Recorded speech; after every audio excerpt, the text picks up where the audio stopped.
इसलिए है कि हमको बोलना पड़ा बीच में, क्योंकि अगर अनिरुद्धाचार्य की जगह ये बात और कोई बोलता तो मैं कतई नहीं बोलता।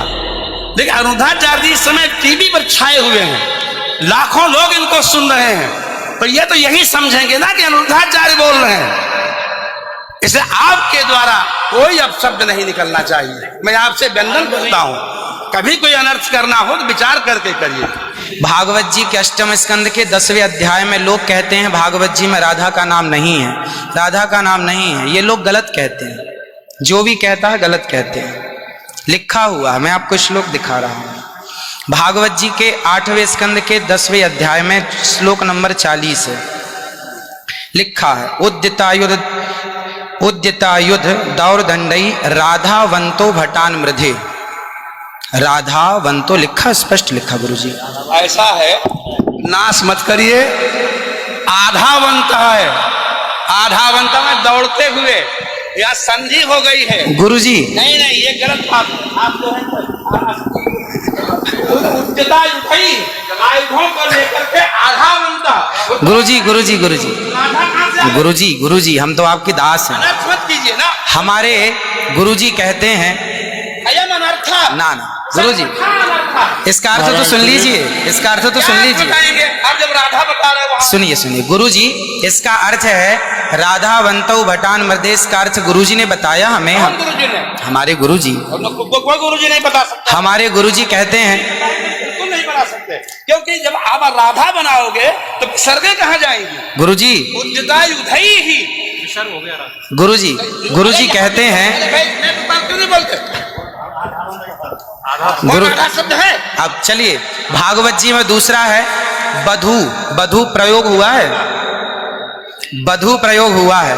तो बधू का प्रयोग ये है कि वहां श्री राधा रानी का ही स्मरण है। नहीं, लोग कहते हैं राधा नहीं है, तो राधा जी का जिक्र तो कई जगह है। राधा पदवाच्य बधू, इसका अर्थ संकेत अर्थ हो या लक्ष्यार्थ हो और व्यंग्यार्थ हो, इन तीनों अभिधावृत्तियों के द्वारा राधा शब्द एक भी जगह भागवत में नहीं है। इसलिए जहां बधू शब्द है वहां भी अर्थ राधा है। जहां बधू है, ऐसे पानी का अर्थ जल भी होता है। जहां राधा है, जहां बधू है वहां राधा है।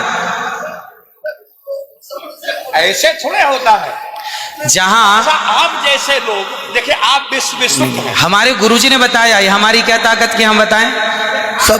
शब्द ही अर्थानाम अभिव्यक्ति त्रिभिन्न भवति। महाराज इनकी बात सारा विश्व सुनता है।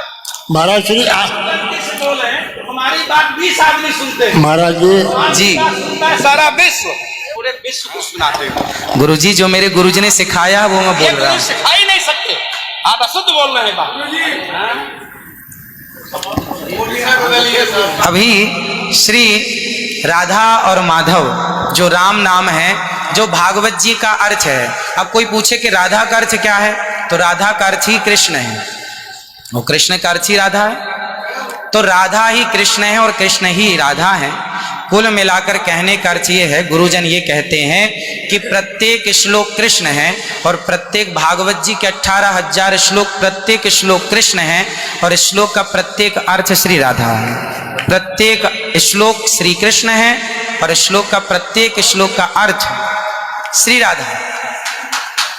तो ये सब भाव ही तो है, राधा ना वो भाव सब भाव है। भाव का भूखा हूं मैं, भाव ही एक सार है, और भाव से भजले मुझे तो भव से बेड़ा पार है। सभी विद्वानों के चरणों में दास का बारंबार नमन। सबको जय श्रीमन नारायण, जय श्री कृष्ण। 2 मिनट कीर्तन कर ले। 1 मिनट रुको, मैं सबसे क्षमा मांगता हूँ।